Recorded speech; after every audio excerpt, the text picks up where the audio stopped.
সতীপীঠ বিদ্যেশ্বরী দেবীর মহিমার দ্বিতীয় অংশটা বলছি। বিদ্যেশ্বরী মন্দিরটি পতিরাম চৌমাথা অঞ্চলে অবস্থিত, যা একটি বিখ্যাত সতীপীঠ বলে ভক্তদের কাছে পরিচিত। এই সতীপীঠটি 51 শক্তিপীঠের অন্যতম এবং এখানে দেবী বিদ্যেশ্বরী নামে পূজিত। কথিত আছে এখানে সতীর দেহের অংশবিশেষ পতিত হওয়ার কারণেই এই স্থানটি শক্তিপীঠ হিসাবে চিহ্নিত। বিদ্যেশ্বরী দেবীর ডান দিকে তার ভৈরব রূপী শিবের মন্দির রয়েছে।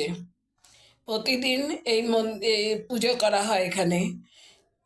এখানে কোনো বিগ্রহ দেখতে পাওয়া যায় না, তার পরিবর্তে বেদি দেখতে পাওয়া যায়। সারা বছর মানুষ লাল কাপড় দিয়ে থাকেন।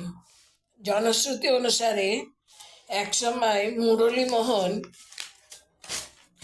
মুরলীমোহন ভট্টাচার্য নামে মায়ের এক ভক্ত এই মন্দিরে পুজো করতেন। তার একটি মেয়ে ছিল যার নাম বিদ্যেশ্বরী। বিদ্যেশ্বরী তার বাবার সঙ্গে এই মন্দিরে পুজোর সময় সাহায্য করত। ছোটবেলা থেকে ধর্মে প্রচণ্ড মতি ছিল।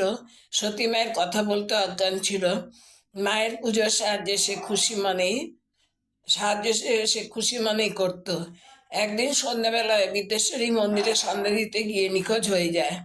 গ্রামবাসীরা এবং তার বাবা মা গ্রামের চারদিকে খোঁজাখুঁজি করেও পান না।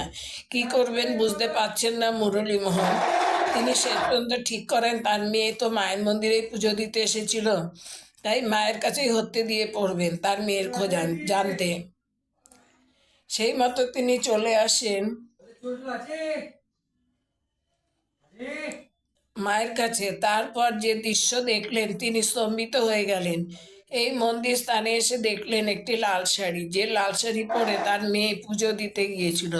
মায়ের মূর্তিটি লাল শাড়ি বিছানা অবস্থায় দেখতে পান। তিনি সব বুঝতে পারলেন সতী মায়ের লীলা।